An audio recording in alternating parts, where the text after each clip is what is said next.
To Basra and all Iraq comes news for which the people have long waited. In parts of Basra and other towns of Iraq, life goes on much as it has done for many centuries in the old streets and the busy markets. But modern Iraq is a go-ahead young country. While the old-style markets serve their purpose, Iraq lives in no pipe dream of past glories. But in other ways there are changes. For instance, motor cars replace camels in the town streets. The old methods are still used to raise water for the crops.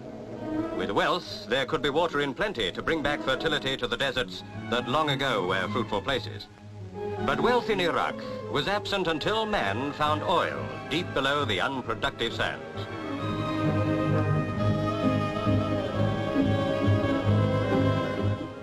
To Basra comes Prime Minister Nuri Pasha el-Said, whose mission is to release that oil for Iraq, and with it, the wealth to give the country so much that is needed.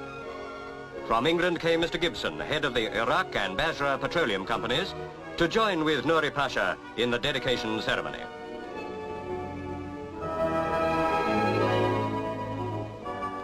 Zubair is now a strange place of many wonders.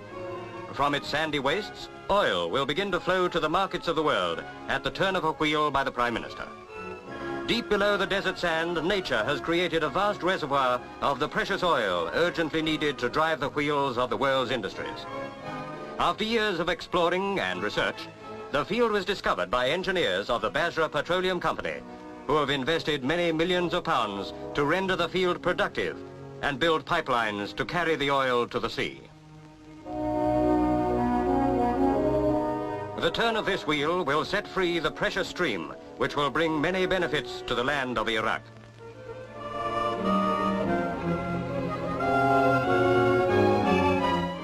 Now the great moment has arrived, and the Prime Minister Nuri Pasha el-Said turns the wheel, and the oil starts to flow.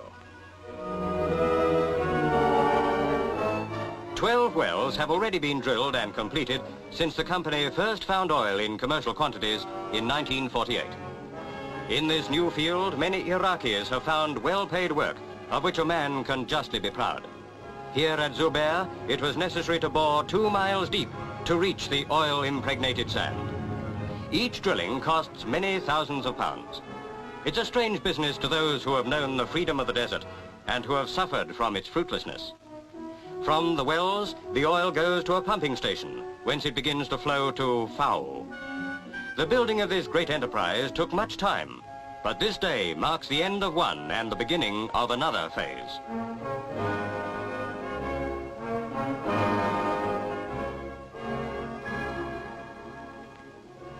With the oil now flowing, a lunch was given to celebrate the inauguration, and Mr. Gibson told the story.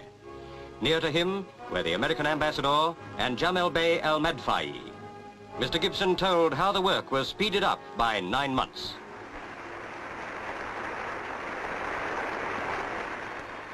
Guest of honor, Prime Minister Nuri Pasha el-Said outlined his government's plans for utilizing the riches that oil will bring to the benefit of the people of Iraq. For many years they had waited for this day, and there were those who became impatient as the years passed.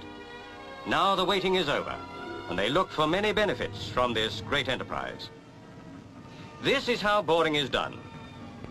At the end of long sections of pipe is a cutter, which bites into the earth, foot upon foot, yard upon yard. As the depth increases, they pull up the pipe and fit another section. Deeper and deeper into the rocky earth the drilling goes on until the precious fuel is reached. Many Iraqis are learning to carry out this highly skilled work.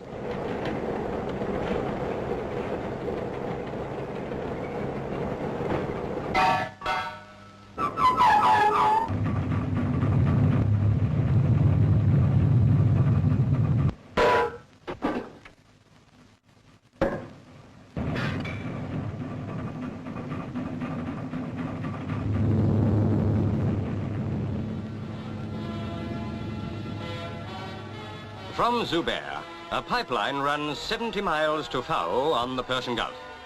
To this new port come the great oil tankers of the world to load with the precious cargo. Great storage tanks have been built to fill the tankers.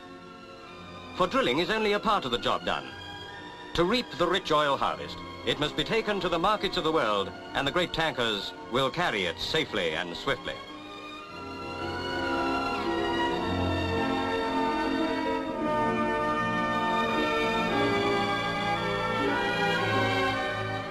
Too far.